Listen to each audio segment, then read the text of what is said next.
자, 이제 교재 59페이지가 되겠죠? 맨 밑에 보면 건폐율이라고 나와 있네요.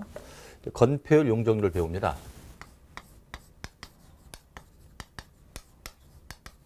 여러분들이 이제 건폐율 용적률에 많이 들었던 용어들이죠. 자세하게 여기서 공부를 하도록 해요. 자, 용도적이 정도면은 이제 행위 제한이라고 해서 그 지역에 지을 수 있다 없다의 건물이 규제가 되겠죠. 반면에 건폐율 용적률은 얼마나 넓게 짓고 얼마나 높게 짓겠느냐 이것도 규제할 수 있거든요. 그래서 건폐율의 개념부터 잡으면 건폐율은 대지 면적분의 건축 면적입니다. 그러니까 대지 내에 얼마를 건축할 수 있냐 이런 얘기죠. 곱하기 100을 하는 거죠. 퍼센트로 나옵니다. 그러니까 만약에 건폐율이 50%다라는 얘기를 한번 그림을 그려보면 대지가 100평이 있을 때 그중에 건축할 수 있는 게 50%니까 50평을 건축할 수 있다는 얘기죠. 빗금 친 것이 바로 건축하는 면적이죠. 이건 바로 공지가 되겠습니다. 건물을 짓지 않는 공지. 이제 80%다라는 얘기는 대지가 100평이 있을 때 80평 정도가 이제 건축할 수 있다는 얘기죠. 이게 바로 공지입니다. 그럼 건폐율이라는 것은 결국은 건축을 많이 하겠다는 목적일까요? 공지를 많이 확보하겠다는 목적일까요?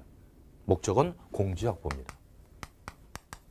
공지를 넓게 확보하겠다는 게 목적이에요.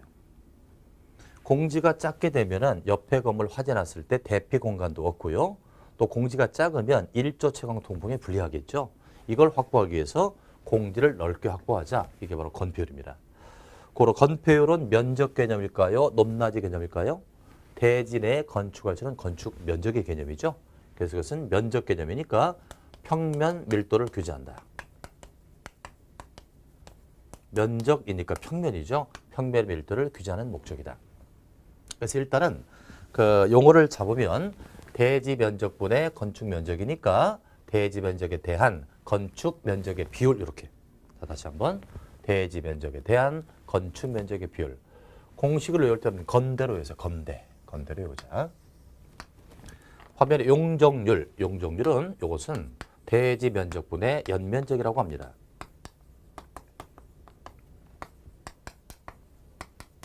물론 이것도 이제 곱하기 100을 해야 퍼센트로 나오겠죠.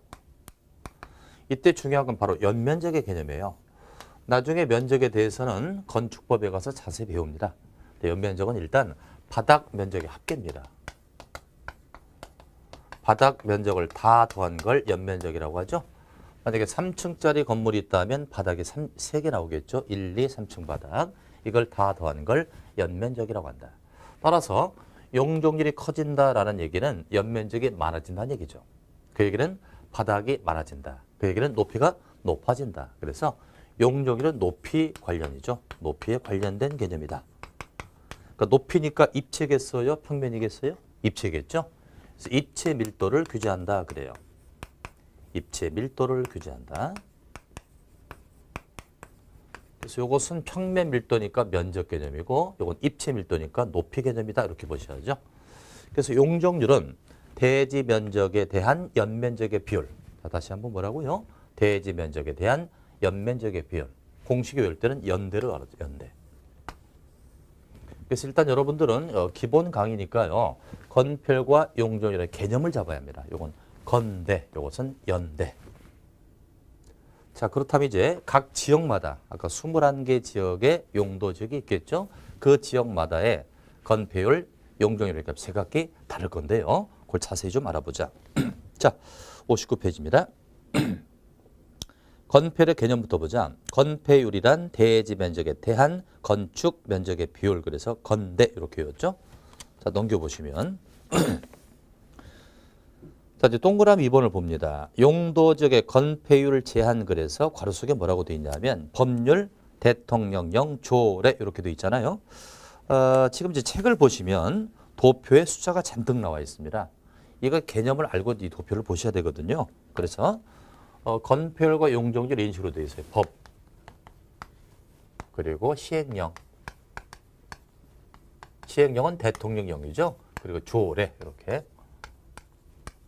이런 체계로 되어 있는데 우선 법에서는 최대 기준을 제시한다. 각 용도 지역의 최대 기준을 제시하고요. 이 시행령이라고 하는 시행령에서는 이 최대 기준을 대상으로 하여 이건 세분값, 세분 기준을 제시한다. 그리고 조례에서는 현실적 기준.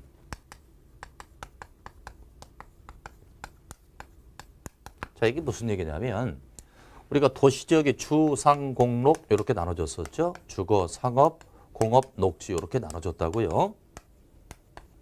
이 지역에 대한 최대값을 우리 국토법에서 제시합니다. 자, 건폐율값을 정리해 볼게요. 주거, 주상, 공록에 따라 70, 90, 70, 20 이렇게 되어 있습니다. 퍼센트겠죠? 그러니까 우리나라의 주거지역이면 우리 법에서는 건폐율을 최대 70% 이하로 해라.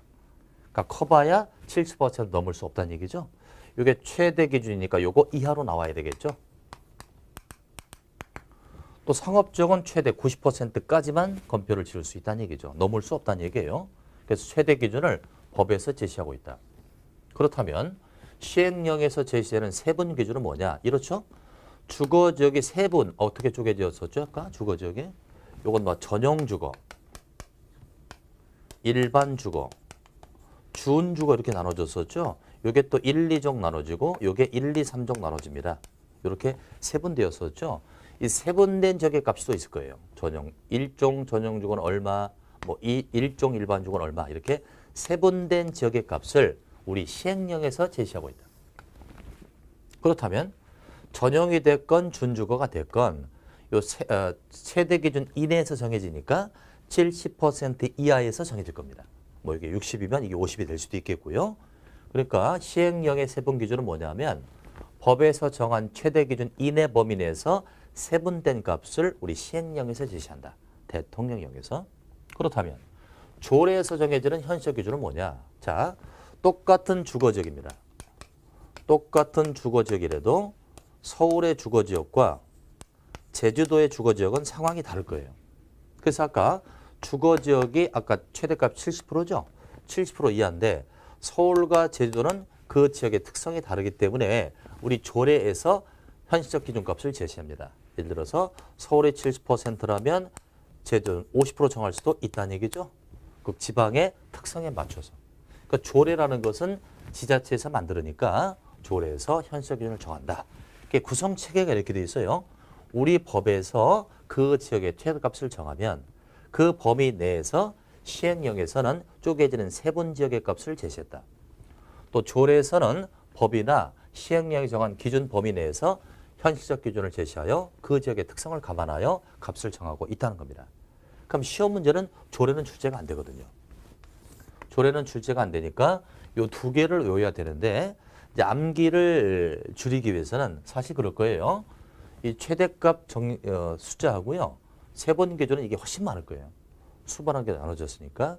요즘에 간혹 여기서 출제가 됩니다만 이것도 하지 마시고 우리는 최대값 정도는 암기해야 돼.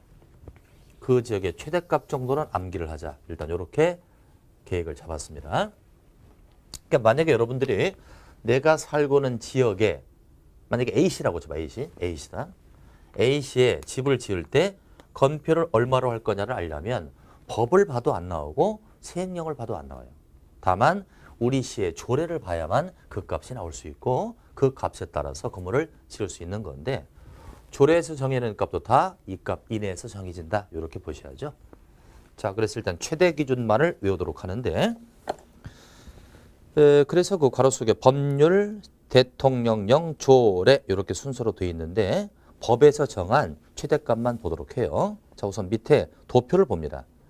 자, 도표에 숫자가 잔뜩 나와 있는데 잘게 이렇게 칸이 많은 것은 시행령 값이니까 그건 보지 마시고 거기 도표를 보시면 지역 나와 있고요. 국토계획법상 범위라 되어 있나요? 거기다 밑줄 치고요. 최대 기준이라고 적자. 그리고 국토계획법상의 범위라는 건 최대 기준을 제시하고 요 숫자만 보는 거예요. 자, 우선 도시지역의 주, 상, 공, 녹 이렇게 나눠질 때 숫자 볼까요? 70, 90, 70, 20 확인하셨고요. 관리지역의 세 칸 나눠지죠? 보전관리, 생산관리, 계획관리인데 이건 20, 20, 40이라고 되어 있습니다. 그럼 보전관리 20하고요. 생산관리 20에다 각각 동그라미 쳐놓으시고 이제 끝으로 농림과 자연환경도 똑같이 20이죠. 이것도 동그라미를 땅땅 쳐주세요. 그래서 일단 4개 적의 값이 같아요. 보전관리, 생산관리, 농림지역, 자연환경 보전은 20%로 값이 같다. 그 이유는 보전성이 크기 때문에 그렇습니다.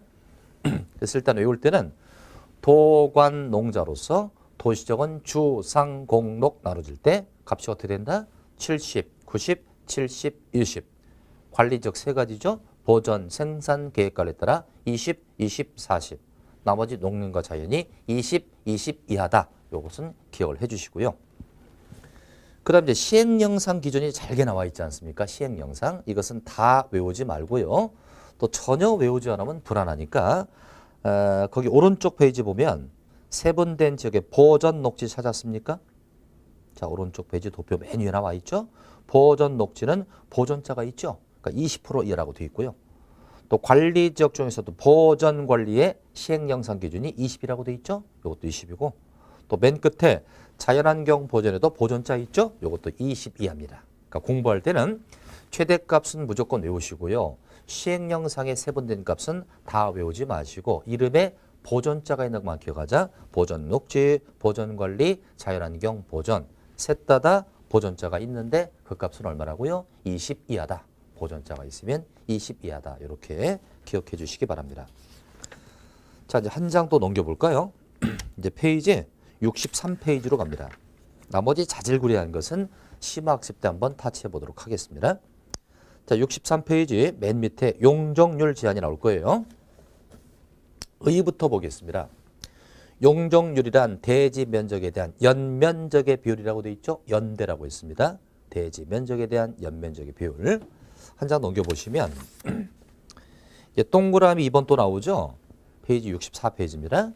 용도 지역의 용적률 제한 그래서요. 괄호 속에 법률 대통령령 조례라고 되어 있죠. 그래서 밑에 도표를 보시면 지역 칸이 있고요.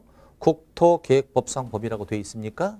거기에다가도 최대 기준이라고 적고요. 또 시행영상 기준이 있습니다만은 이건 외우지 말도록 해요. 자, 최대 기준값 보겠습니다. 주상 공록에 따라 500, 1500, 400, 100. 관리적 3칸이죠. 보전관리, 생산관리, 계획관리에 따라 80, 80, 100 그랬는데 그 80짜리 2가지 동그라미 땅땅 쳐주시고요. 또 농림과 자연도 똑같이 80이니까 동그라미를 땅땅 쳐주세요. 그래서 4개 적은 값은 용적률이 같아요. 보전관리, 생산관리, 농림, 자연환경은 다 80으로 값이 같습니다. 아까 건표도 같았었죠? 건표는 얼마였었죠? 20이고 용적률은 80 이하입니다. 또 이것도 마찬가지로 시행영상 기준을 보면은 단일 숫자가 아니죠. 뭐 얼마 이상, 얼마 이하로 돼 있다고요.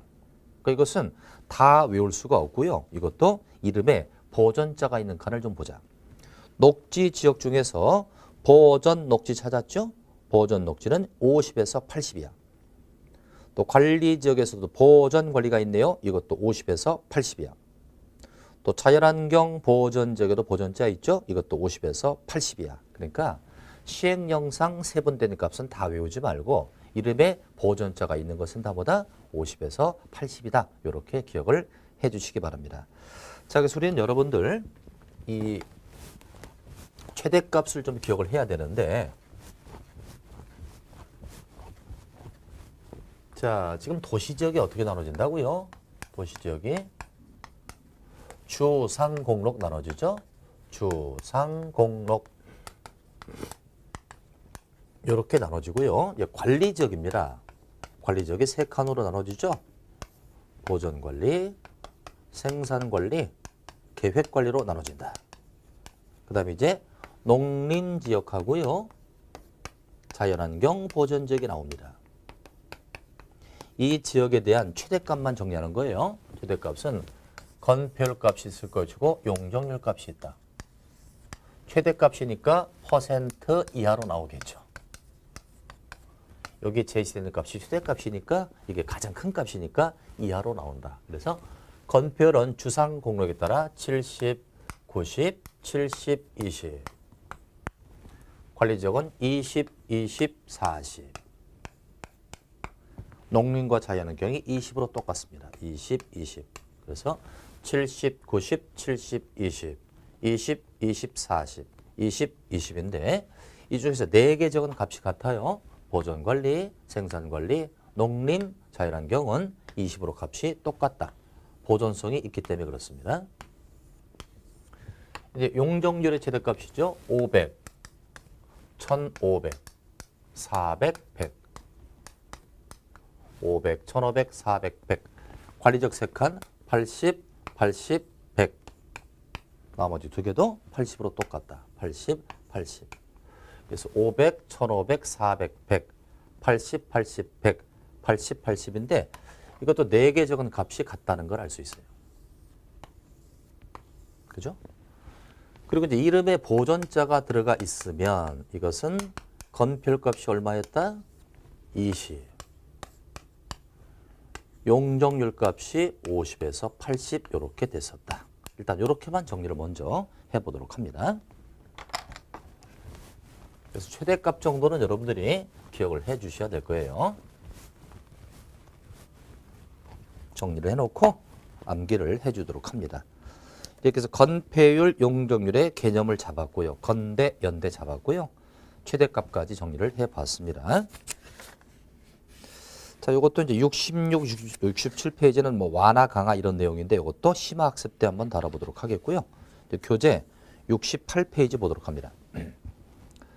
자, 68페이지 보시면 그 밖의 제한이라고 해서 1번 제목에 미지정지역의 행위제한, 2번 제목에 미세분지역의 행위제한이라고 되어 있습니다.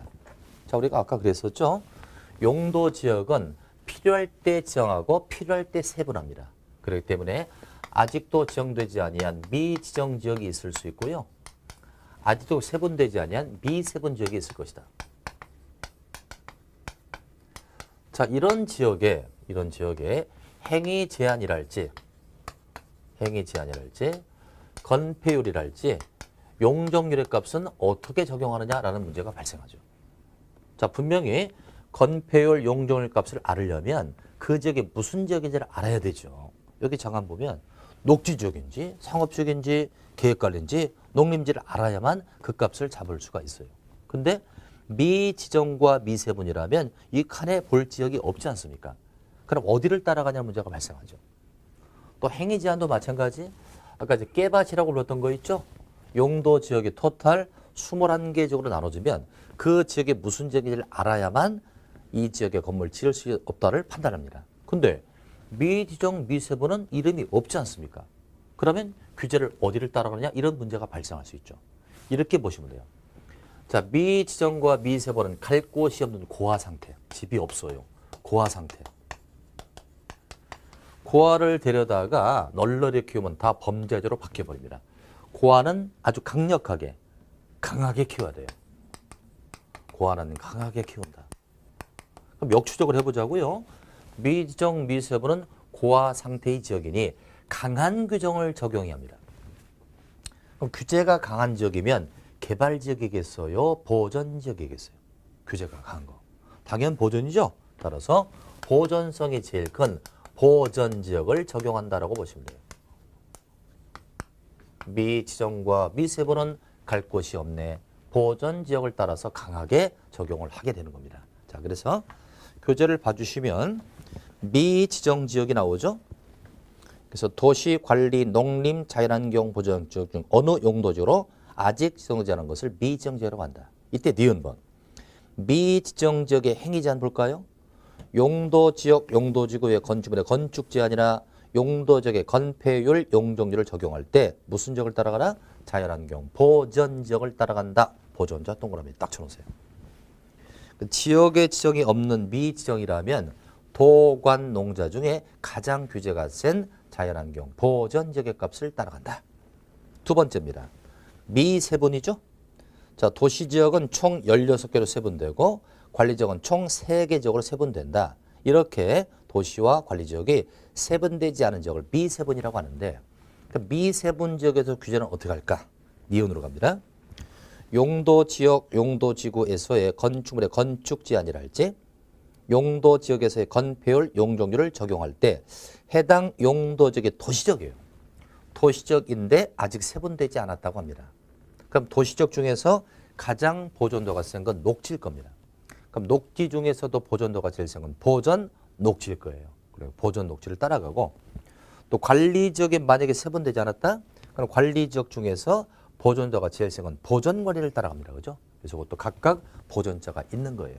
그래서 미지정 미세분은 다 보존성 있는 보존값을 따라가는데 따라서 건폐율 용적률은 각각 얼마를 따라갈까요? 보존성 있는 건 다 건폐율은 20이었죠. 용적률은 50에서 80이잖아요. 그죠? 아까 했었죠. 그죠?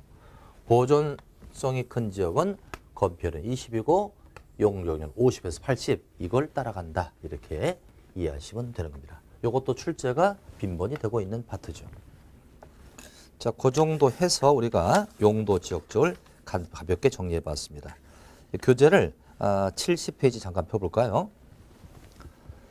자, 이제 용도 지구가 나오는데 자꾸 새로운 것들이 지금 연거푸 나가고 있죠. 그래서 집에서 강의 들을 때도 잘 이해가 되지 않는 것들은 다시 동영상을 접해서 반복을 또 해주셔야 될 겁니다. 자, 지금 우리가 뭐 공부했습니까? 용도 지역을 공부했어요. 자, 자꾸 이제 틀을 맞춰야 되는데 공법은 이제 연결성이 있기 때문에 자꾸 끈을 맺어 나가야 합니다. 묶어주셔야 되거든요. 그래서 공인중개사가 6개 과목이 다 만만치 않습니다. 그 중에서도 공법이 여러 가지 발목을 잡을 거예요. 자, 지금 이렇게 하고 있습니다. 우리가 가는 길이 어디냐? 첫째 주에 방향을 잡는 계획을 배웠잖아요. 방향을 잡는 것은 두계적의 방향, 광역도시계획. 단일적의 방향, 도시군 기본계획. 그죠? 배웠고요. 이걸 토대로 하여 집행하는 계획이 있었다. 집행하는 계획이 도시군 관리계획이 있었다. 그럼 요 계획의 입안 결정 절차 공부했었고요. 입안 결정 절차. 또 내용을 공부했었다. 이 관리계획은 집행하고 실행하니까 국민에게 처분성이 있는데 그럼 요 계획 갖고 어떤 내용을 집행할 것이냐. 첫 번째 뭐 있었죠? 용도, 지역을 지정한다. 또 용도, 지구를 지정한다. 이거 했고요. 두 번째 내용은 용도, 구역을 지정한다. 세 번째는 기반시설을 설치, 정비한다. 네 번째 사업 두 가지가 나오죠. 도시개발사업과 정비사업. 다섯 번째 지구단위 계획, 지구단위 계획구역 이렇게 나왔다고요. 그럼 지금 하고 있는 과업은 뭐냐면 요 계획 다 배우지 않았습니까? 배웠고요. 요 관리계획의 내용 중에 하나하나를 정리하고 있는 거예요. 그중에서 용도지역을 지금 맞추었잖아. 그죠? 그럼 용도지역은 전국토를 토지의 기능과 적성에 따라 나눠놓고 그 지역에 따라서 규제가 제각기 다를 것이다. 까지 공부한 겁니다. 그럼 이제 용도지구가 뭐냐? 이거 정리하자 이거예요. 그럼 용도지구는 이렇습니다. 용도지구도 당연히 뭐로 정된다? 도시군 관리계획 가지고 결정이 될 것이다. 도시군 관리계획 가지고 입안과 결정이라는 절차에 의해서 이 지구는 탄생이 되는 겁니다. 그럼 누가 만든다? 최종 입안자가 만든다? 결정권자가 만든다. 당연 결정권자가 정하죠. 그러니까 결정권자를 모르면 또 정리가 안 돼요. 결정권자가 누구였습니까? 원칙은 시도지사나 대도시. 예외는 국토부였다고요. 그래서 결정권자가 계속 여러분들을 따라다니는 거예요. 자, 그럼 이제 용도지구는 또 뭐냐 이거예요. 한마디로 이렇게 말씀드릴게요. 자, 제가 용도지역을 두 개를 그려보겠습니다. 자, 개념을 잘 잡으셔야 돼요. 용도지역이 도관, 농자 이렇게 나눠졌었죠. 그중에 도시지역이 있습니다. 여기는 또 관리지역이 있다고 쳐보자. 이게 용도지역입니다. 도시지역에 건물을 지을 수가 있죠.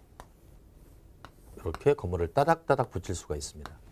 그럼 아까 배웠듯이 용도지역의 건축 제한은 시행령에 나와 있고 이 지역에 지을 수 있는 건물을 규정하고 있다고 했습니다. 그럼 만약에 용도지역에 A라는 건물, B라는 건물을 지을 수 있습니다. 이렇게 규정한다고요. 그 더 이상은 규제를 못합니다. 무엇을 지을 수 있다 없다만 판별해 주고요. 그 건물을 어떻게 절하는 것은 용도지역권 해결할 수가 없습니다. 그럼 예를 들어서 이 건물을 졌는데 도시지역은 밀집도가 크게 건물이 따닥따닥 붙어 있을 거라고요. 따라서 이 건물이 바짝바짝 붙어 있기 때문에 여기서 화재가 났을 때 바로 옆 건물로 화재가 옮겨질 겁니다. 그걸 막기 위해서 우리는 이 지역은 화재를 좀 예방하고 싶다. 건물이 따닥따닥 붙어 있으니 화재를 좀 예방하고 싶다. 근데 이 화재 예방은 용도 지역의 규제 갖고는 이룰 수가 없어요. 따라서 여기서는 화재를 예방하기 위해서 방화지구라는 걸 정합니다. 끝에가 뭐로 끝나요? 지구자로 끝나죠? 이게 바로 용도지구입니다. 그리고 방화지구를 정해서 이 지역은 화재를 막아야 되니까 불에 잘 타지 않는 그런 재료로 건물을 지어주세요. 이렇게 규제하는 거예요. 이게 바로 용도지구입니다. 따라서 용도지구인 방화지구는 도시적이라고 하는 용도지역의 목적을 갖고 이룰 수 없는 이런 목적을 보완해주고 있다는 거예요. 화재를 예방하는 목적을 보완해주고 있다. 두 번째, 관리적 볼까요? 관리적에 비행장이 있습니다. 공항이 있어. 공항 주변에 건물을 지려고 해요. 건물을 진다면 공항 주변의 건물은 높게 지면 안 되지 않습니까? 건물을 높게 지면 전파 장애가 일어나게 되죠. 높이를 규제할 필요가 있다고요. 그리고 높이를 좀 규제하자. 비행장 주변은 높이를 좀 낮게 지차라고 높이를 규제하고 싶습니다. 그런데 이 규제는 관리 지역이라고는 용도 지역의 규제를 갖고는 이룰 수가 없다는 거죠. 이럴 때 여기다가 고도지구를 정한다. 들어보셨죠? 고도지구를 정해서 여기는 비행장 주변의 건축물이므로 건물을 10m 이상 짓지 말아주세요. 이렇게 규제하는 거예요. 이게 바로 고도지구. 끝에가 지구자로 끝나죠? 용도지구입니다. 따라서 이 고도지구나 방화지구라는 용도지구는 용도 지역을 가지고 이룰 수 없는 목적을 뭐하고 있다? 보완해주고 있다. 그래서 지역과 지구는 보완적 관계라는 거예요. 보완적 관계. 그럼 여기서 예를 들어서 화재를 예방하는 이 방화지구는 반드시 도시적에만 정도일까요? 필요하다면 관리적도 정할 수 있을까요? 그렇죠. 필요하다면 관리적으로 정할 수 있다고요. 따라서 용도지구는 필요하다면 지역에 무관하게 아무데나 정할 수 있다. 이렇게 생각할 수 있습니다. 또 되게 아까 용도지역이었습니다. 용도지역은 토지를 대상으로 정하므로 입체예요, 평면이에요? 평면이죠. 평면적 정이기 때문에 중복 지정할 수 없었습니다. 그런데 용도지구를 보자. 용도지구는 주로 건축물에 지정되기 때문에 평면이에요, 입체예요? 입체죠. 입체적 지정을 한다고 합니다. 그렇다면 하나의 건축물은 여러 개의 기능에 상존할 수 있잖아요. 그래서 요즘에 주상복합이라는 것도 많이 나오잖아요. 하나의 건물이 말이죠. 주거와 상업 기능을 한 개 복합적으로 형성하고 있는 컴플렉스 빌딩. 그러니까 하나의 건축물은 입체이면서 중복 지정될 수 있다는 거예요. 여러 기능이 상존하니까 중복 지정할 수 있다. 이렇게 정리가 되는데, 자, 프린트 한번 볼까요, 여러분들? 프린트 한거 보시고요. 지금까지 얘기한 걸 한번 정리를 해보겠습니다. 자, 용도지구는 어떻게 정된다? 도시군 관리 계획에 의해서 결정권자가 정하죠. 자, 결정권자는 원칙이 시도나 대도시, 예외는 국토부, 이자가 정한다. 또 용도지구는 용도 지역만으로 이룰 수 없는 그 목적을 달성하기 위해 정되기 때문에 보완적 관계입니다. 용도 지역을 보완해 주는 것이 용도지구다. 또 입체적 정의네요. 건축물의 대상으로 주로 입체적 정의므로 중복된다 안 된다. 아주 중요한 거 나왔어요. 중복 정할 수 있습니다. 자, 비교하셔야죠. 아까 용도 지역은 즉 도관 농자라고 하는 용도 지역은 토지를 대상으로 평면적 정의다. 그러니 중복해서 하나의 토지에 여러 개 지역을 정할 수는 없다. 그러나 용도 지구는 이것은 주로 건축물에 정되기 때문에 중복 정할 수 있다. 또 용도 지역과 무관하게 정됩니다. 필요하다면 아무데나 정할 수 있다고요. 그러나 취락지구는 X라고 되어 있죠. 이건 좀 이따 설명할게요. 즉 취락지구는 용도지구인데 정해진 데만 정되지 아무데나 정할 수 없다는 거예요. 또 법으로 정해지는 법정지구와 조례를 갖고 조례지구도 있을 수가 있다.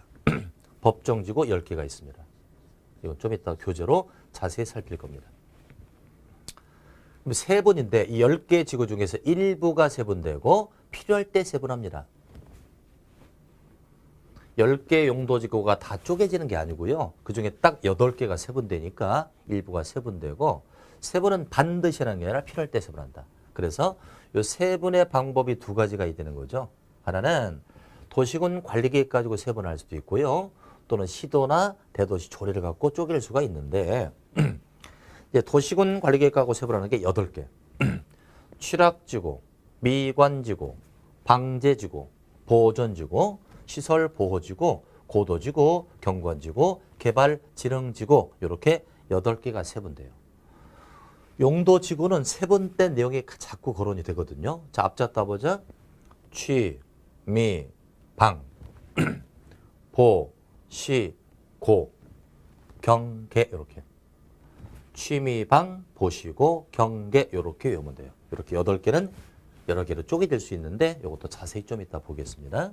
근데 시도나 대도시 조례를 갖고 세분하는 건 경관, 미관, 특정 용도 제한 지구가 있어요. 그중에서 경관과 미관은 여기도 있죠. 여기도 경관, 여기도 미관 있죠. 그래서 경관과 미관은 도시군 관리계획 갖고도 쪼갤 수 있지만 조례 갖고 또 세분되기 때문에 추가 세분이라는 표현을 쓰고 있는 겁니다. 그래서 경관과 미관은 관리계획과 조례 갖고 세분할 수 있다. 그러나 특정 용도 제한 지구는 오로지 조례 갖고 세분할 수 있다. 일단 여기까지 잡아놨습니다. 그래서 용도 지구를 공부할 때 맞바로 막 내용으로 들어가지 마시고요. 그 관계성, 예를 들어서 용도 지역을 보완해주고 있다까지 봤어요. 자, 그러면 교재를 가지고 좀 자세히 좀 풀어보겠습니다. 70페이지 보시고요. 자, 용도지구의 종류 1번부터 봅니다. 국토부 장관, 시도, 대도시장 결정권자죠. 다음에 해당하는 용도지역의 정 변경을 뭐로 결정한다? 도시군 관리로 결정한다. 그래서 1번부터 11번인데 11번은 그 밖에 대통령으로 정하는 지구는 아직은 법의 규정이 안 되어 있습니다. 그래서 1부터 10번까지를 묶어주세요. 딱 묶어서 이렇게 적자. 법정지구. 법정지구가 10개가 있다는 거죠.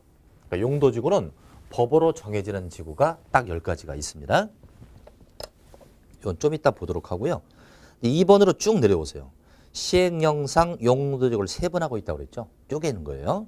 국토부 장관, 시도, 대도시장은 필요하다라고 인정되면 다음이 정하는 바에 따라 용도지구를 도시군 관리로 세분할 수 있다. 그러니까 세분도 도시군 관리계획 가지고 결정권자가 할 수 있는데 필요하다라고 인정되면 그래서 임의적 세분이라는 겁니다. 그게 아까 취미방, 보시고, 경계 그랬었죠. 그래서 1번부터 한 장 넘기시면 8번에서 끝날 거예요. 그죠? 그래서 1번에 경관지구부터 봅니다. 경관지구는 어떻게 나눠진다? 자연경관지구, 수변경관지구, 시가지 경관지구. 미관지구는요. 중심지 미관지구, 역사문화 미관지구, 일반 미관지구 이렇게 나눠집니다. 자, 그럼 여러분들 경관과 미관을 제가 비교해 볼게요. 경관도 이쁜 거고 미관도 이쁜 겁니다. 차이가 있겠죠? 경관, 미관. 경관과 미관은 아름다운 건데 경관은 자연미. 자연적인 아름다움을 경관이라 할 거고요. 미관은 뭐다? 인위적인 미지요. 인위적인 아름다움을 우리는 미관이라고 할 겁니다.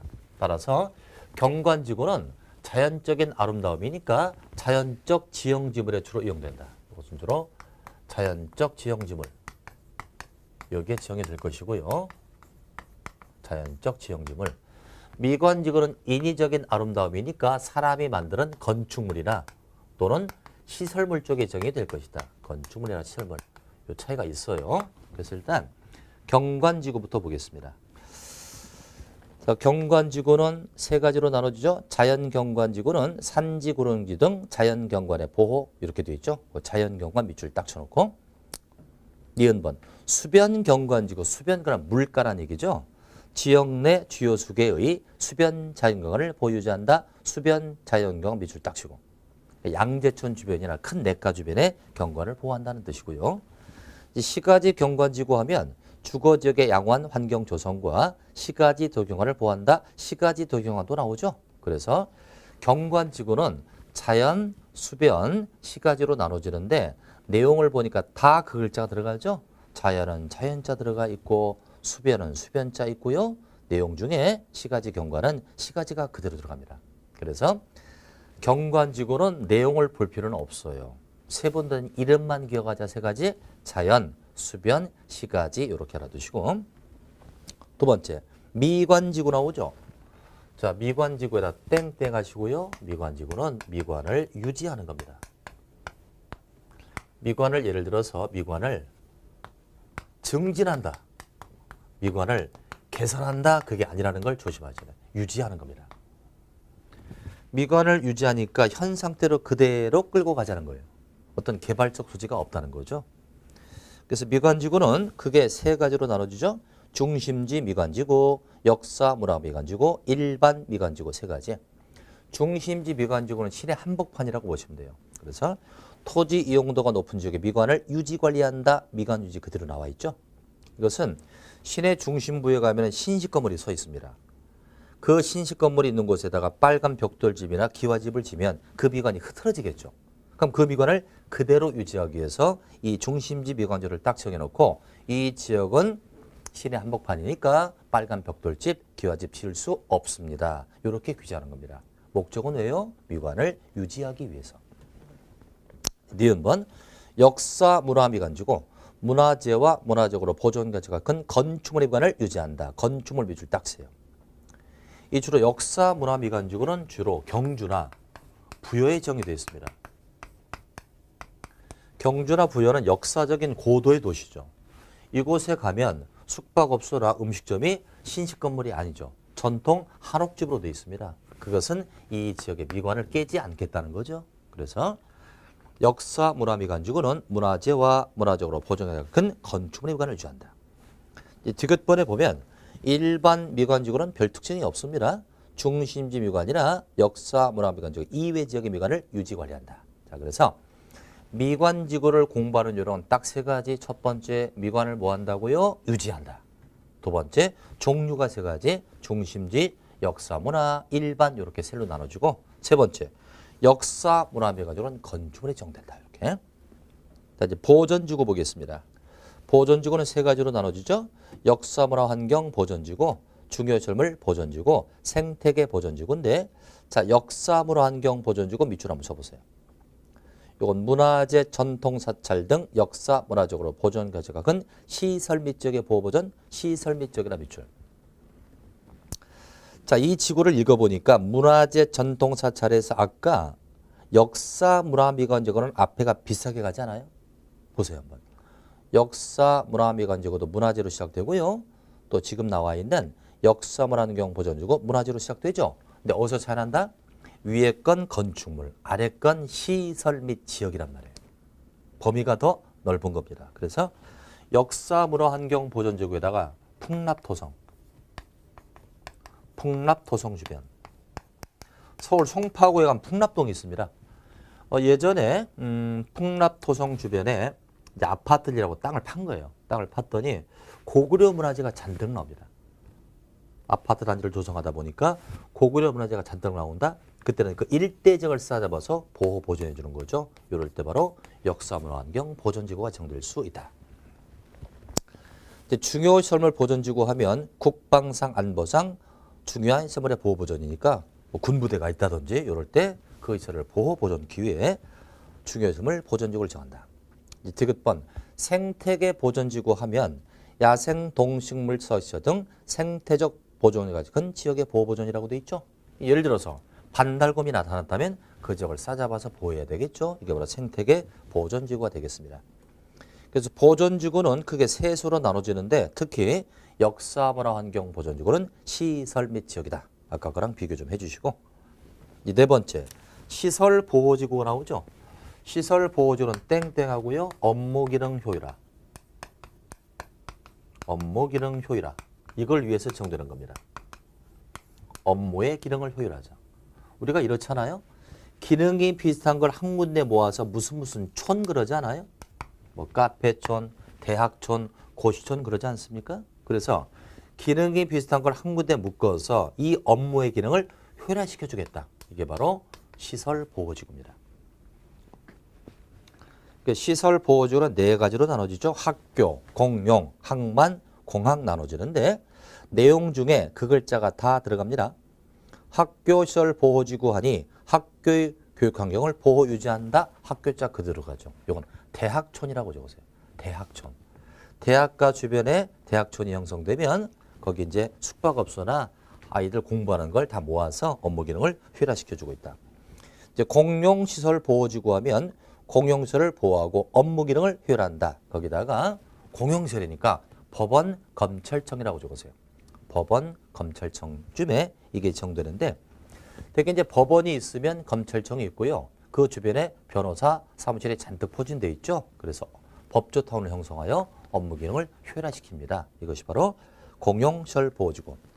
이제 항만시설 보호지구는 항만 기능 나와 있고요. 공항시설 보호지구도 공항시설이 그대로 나와 있죠. 그래서 시설 보호지구는 내용을 출제할 수 없습니다. 그 글자가 다 들어가잖아요. 확인해 보자. 학교면 학교, 공용은 공용, 항만 공원 다 그 글자가 들어갑니다. 그리고 출제 포인트는 두 군데로 간다. 시설 보호지구는 일단 업무 기능 효율화 기억하시고 비슷한 걸 묶어서 업무 기능 효율화한다. 또 하나 종류가 4가지니까 오지선다에 딱 들어맞죠. 종류 4가지. 하자 2개, 공자 2개 이렇게. 하자 2개는 뭐다? 학교와 항만. 공자 2개 뭐다? 공용과 공항이다. 이렇게 하자 2개, 공자 2개 이렇게 기억을 해주시고요. 한 장 넘기셔서 5번에 개발진흥지구를 보겠습니다. 개발진흥지구는 무려 5개로 나눠지는군요. 주거, 산업, 유통, 관광, 휴양, 복합, 그리고 특정 개발진흥지구 5개. 자, 목적 볼게요. 이것도 비슷한 글자가 다 들어갑니다. 주거 개발진흥지구 하면은 주거 기능을 중심으로 개발 정비할 필요가 있는 지구. 주거자 들어가죠. 산업, 유통, 개발진흥지구는 공업 기능, 유통, 물류 기능을 중심으로 개발 정비한다. 유통도 그대로 들어가 있고요. 관광, 휴양도 그대로 들어가 있죠. 복합을 볼까요? 주거 기능, 주거, 공업, 유통, 물류 기능이랄지 관광, 휴양 기능 중 2개 이상 기능이다. 밑줄. 2개 이상 기능을 중심으로 개발 정비할 필요가 있다. 2 이상을 섞었으니까 복합이라고 해야 되겠죠. 미음번 특정 용도 제한지구 하면 주거 기능, 공업 기능, 유통, 물류 기능, 관광 기능 이외 기능 그랬네요. 외의 기능이다. 밑줄. 외의 기능을 중심으로 특정한 목적을 위해서 개발 정보할 필요가 있다. 그래서 복합개발진흥지구하고 특정개발지구는 비슷하게 가는데 복합은 2 이상을 묶은 거고 특정은 이외 기능의 특정 목적이다. 이렇게 기억합니다. 그럼 여러분들 개발진흥지구 5개 어떻게 나눠진다? 주거, 산업, 유통, 관광, 휴양, 복합, 그리고 특정개발진흥지구 5개로 나눠지는데 문장 끝에가 다 뭐로 끝나나 보세요. 기역부터 미음까지. 기역도 끝에가 개발 정비할 필요가 있는 지구. 니은도 끝에가 개발 정비할 필요가 있는 지구. 미음도 마찬가지. 끝에가 개발 정비할 필요가 있는 지구. 끝에가 다 개발 정비할 필요가 있는 지구로 끝납니다. 그럼 개발 정비를 하려면 가만히 있어서는 안 되는 거죠. 개발 정비를 하려면 사업을 해야 됩니다. 그래서 이 지구는 사업 시행이 필요한 지구입니다. 그래서 개발진흥지구가 지정되면 가만히 있어서는 안 되죠. 개발 정비를 하기 위해서는 사업 시행이 필요한 지구를 우리는 개발진흥지구다. 이렇게 이해할 수 있습니다. 고도지구 나오죠? 자, 고도지구도 2가지로 구분돼요. 최고 고도와 최저 고도로 나눠집니다. 자, 높이를 규정하는 거죠? 최고 고도는 높게 짓는 거예요? 낮게 짓는 거예요? 해석을 잘 하셔야 돼요. 최고 고도는 얼핏 높게 짓는 것처럼 보이죠? 거꾸로 해석해야 돼요. 낮게 짓는 거예요. 예를 들어서 5층 최고 고도지가 지정되면 높아봐야 5층, 5층 이하로 짓는 거예요. 낮게 지어야 되는 거죠. 거꾸로 최저 고도는 높게 짓는 겁니다. 만약에 3층 최저 고도가 지정되면 낮아봐야 3층이니까 3층 이상으로 높게 지라는 얘기죠. 자, 다시 한번. 그래서 최고 고도는 낮다 높다? 낮게 지니까 거기 과밀 방지가 내용이 나오죠. 과밀을 막으려면 높이를 낮춰야죠. 과밀을 방지하기 위해 건축물 높이의 최고 언도를 정할 필요가 있다. 낮게 짓는 거고 최저 고도는 높게 짓는 거죠. 내용 중에 고도화가 나오죠. 높게 짓기 위해 건축물 높이의 최저 언도를 정할 필요가 있는 지구라고 되어 있습니다. 그래서 높낮이가 서로 반대다. 지금까지 우리가 이제 다시 검토를 해보면 아직 다 끝나지 않았습니다만은 8개의 세분된 지구 중에서 지금 미관지구 했잖아요. 중심지, 일반, 미관지구 이렇게 쭉 나왔고요. 그 다음에 보존지구도 아까 세분돼 있었죠. 역사문화, 환경, 생태계 이렇게 나와 있고 시설보호도 세분대 썼죠? 하자독에 공자독에 고도지구, 최고, 최저. 경관은 자연, 수변, 시가지. 개발진흥지구는 주거부터 해서 특정까지 5개로 나눠졌어요. 토탈 8개 중에서 하나, 둘, 셋, 넷, 다섯, 6개를 먼저 한 거예요. 요 두 가지는 잠시 쉬었다가 또 세분대 내용을 정리하겠습니다.